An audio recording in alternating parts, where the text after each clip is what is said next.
Just got in, had to wear my mask on the outside. Oh, that's the wrong mask, ain't it? Very well. All right, so today we're going to be talking about parallel lines and when they're cut by a transversal. We're going to break this video into 5 parts. We're going to deal with an introduction, and then we're going to go into some other things. All right, so first thing, we're going to start with some vocabulary. Parallel lines, lines that never cross and their distance is always the same from each other. Transversal. Transversal is a line that cuts through 2 or more lines.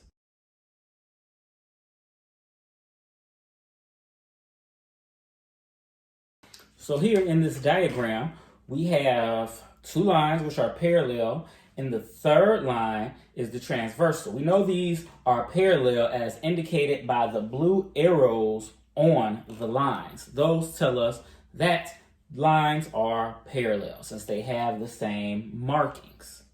So in this diagram, we see 8 different angles. And in the following parts, we're going to be talking about their relationship to each other. Between A, B, C, D, E, F, G, and H, these particular angles and how they're related. Now, the good thing is the relationships that we're going to be dealing with, they're either going to be these angles are equal to each other, or when you add them together, they equal 180. Those are going to be the 2 options that we have in this particular situation with the parallel lines cut by the transversal. All right, welcome to part 2. Part 2, we're dealing with what's called corresponding angles. So essentially, corresponding angles means that they are essentially in the same spot to each other. So in this diagram here, A and C correspond to each other. B and D correspond to each other. E and G correspond to each other. And F and H correspond to each other. Now, since they're in the same position, essentially, we can say that these angles are equal to each other. So that's corresponding angles. Part 3, we're going to be dealing with alternate interior angles. Alternate interior angles. So that means that if you have the parallel lines, both the angles are inside the parallel lines, but they're on different sides of the transversal. So we can see right here the alternate interior angles in this particular diagram are B and G. You see they're both inside the parallel lines, but then they're on opposite sides of the transversal. The other set of alternate interior angles would be F and C. We see those are both inside of the parallel lines. However, they're on different sides of the transversal. Those are alternate interior angles. Alternate, different sides, interior, in between the parallels.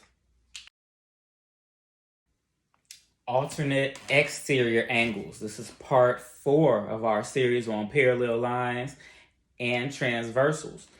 And so what we see here with the alternate exterior angles, that means that they're on different sides, alternate, different sides of the transversal.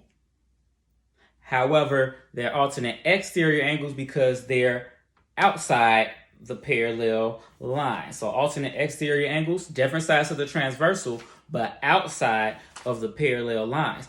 In this particular example, we see A and H are alternate exterior angles, thus they're equal. And we see that E and D are alternate exterior angles, so those are equal to each other as well.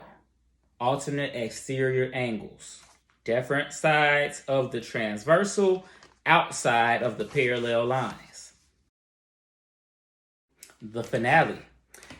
Consecutive interior angles. Consecutive interior angles. Now, the thing about consecutive interior angles that make them different from the other set of angles that we've talked about is that they are not congruent to each other, but instead, when you add them together, they equal 180 degrees.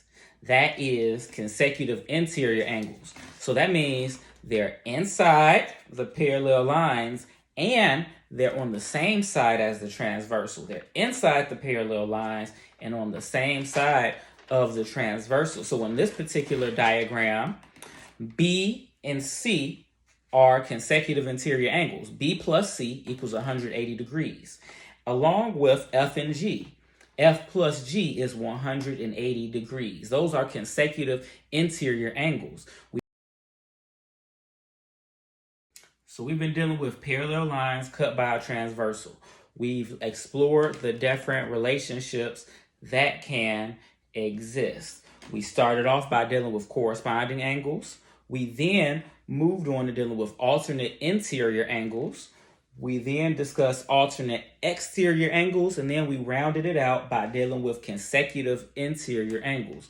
Now, these are the different angle relationships we have when dealing with parallel lines cut by a transversal. Now, I know it's a lot of vocabulary, but you can definitely pause it, rewind it, watch it again, and use this as a reference as you're working through your online work so we can make sure that you can understand this, because this particular topic, as far as geometry goes, is probably one of the biggest ones that you will see when you're taking the ACT and SAT. If you have any questions, feel free to drop them in the comment section below or reach out to me and email me and contact me in whichever way is possible, because I'm here for you and your math learning.